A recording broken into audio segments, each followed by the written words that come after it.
going on, everyone? Carlos here. I'm at Social Media Marketing World with Magda, who works at Brand24. Brand24 recently came out with a report of the top 100 social media marketers, and we were just kind of talking off camera about how these lists are curated. And I have to be honest with you, this is the first time that I actually meet a person at one of these companies that creates these lists. So let's jump right into it, Magda. Yeah. You have 100 social media marketers on the list. Yeah. And as I was sharing with you, people's feelings tend to get a little hurt when they see kind of where they rank higher on the list. So just let everyone know out there, how do you guys curate these lists? Okay, I know it's quite risky for us to create such a list, but what we're doing, we're super confident about the data that we provide. And how we do find people, we track hundreds of marketers from all over the internet, from all over the world, and we looking for them. I mean, like, I go through blogs, forums, and I using our tool to also track people who are talking about marketing. So I create a project for them, as I said, hundreds of projects. So that's why we can gather data on them, like 7 months gathering of data, so we can see whenever people are talking about them or not, and how often. So that's why we put just 100 names, not more, because actually we couldn't do more. So yeah, this is how we did. So let me understand how you guys gather this data. You're crawling social, and you're also crawling the web.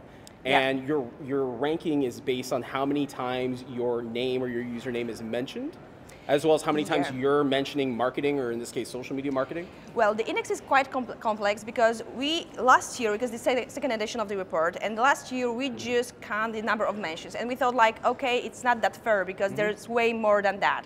So what we did, we counted number of mentions, number of interactions, comments, and shares. So that's why we have a bigger picture if people really interact with the artist or not. So that's why that's how we wanted to create this Brand24 influence score. Now, there's this common belief, though, within the marketing industry, and this is something that not a lot of people openly talk about, but the reality is that you can game some of these things. You can have a bot that's engaging with you. You can create an army of bots that are engaging with you. You can retweet people's content a lot of time. So my question in the Social Media Masterminds group that I run, I'm going to ask you, by being on one of these lists, is it a true measure of your influence within a niche community, in this case being marketing?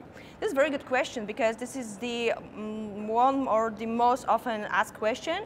We're very focused on excluding bots. I mean, we went through How are you able to do that? We went through 2.8 million mentions, so we excluded bots, and even in any mentions who looked like poor for us, we excluded them too. So we really were focused on bots and mentions that were looking weak for us. So there's maybe some small percentage of mentions that are poor still, but as I said, it's barely 3 million of them. So, but analytics team was working on exclude all the bots. So again, I repeat, there's no bots in those mentions.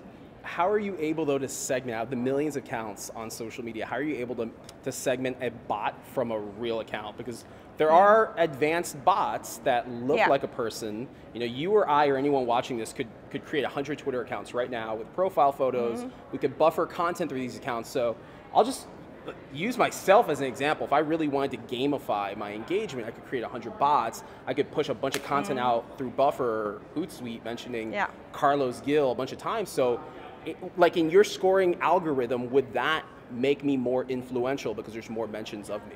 Okay, what we do is, the first thing is that we gather all data. We craft like 150 people, so we see who tend to be on the list. And after that, we go through every single project to see whether there's bots or not, and it's a real human who's checking it. So that's why the report takes a lot of time, because we want to went through every single project to be sure that there's no bots. If there's any mention that looks like a bot for us, we double or triple check it.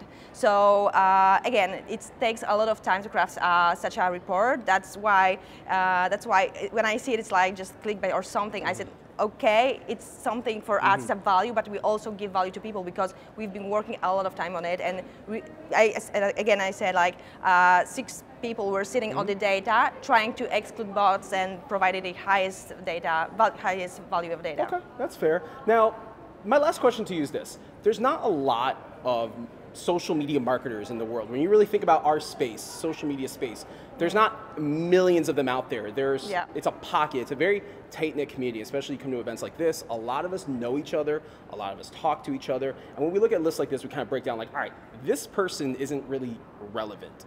This person isn't really talking about marketing. This person really shouldn't be so much higher, but we know the tactics that are being done behind the scenes in order to get people this recognition. And I only say it's not as like a knock to you guys, but there's other people out there that are hustling and they're grinding, trying to get on those lists. They're doing things what we talk about as the right way. So what do you say to those marketers out there that'll look at lists like yours, or they'll look at any other company like yours that's creating these lists and say like, oh no, this is hogwash, this isn't really accurate, authentic? What do you say to those people specifically? Who are beyond the list.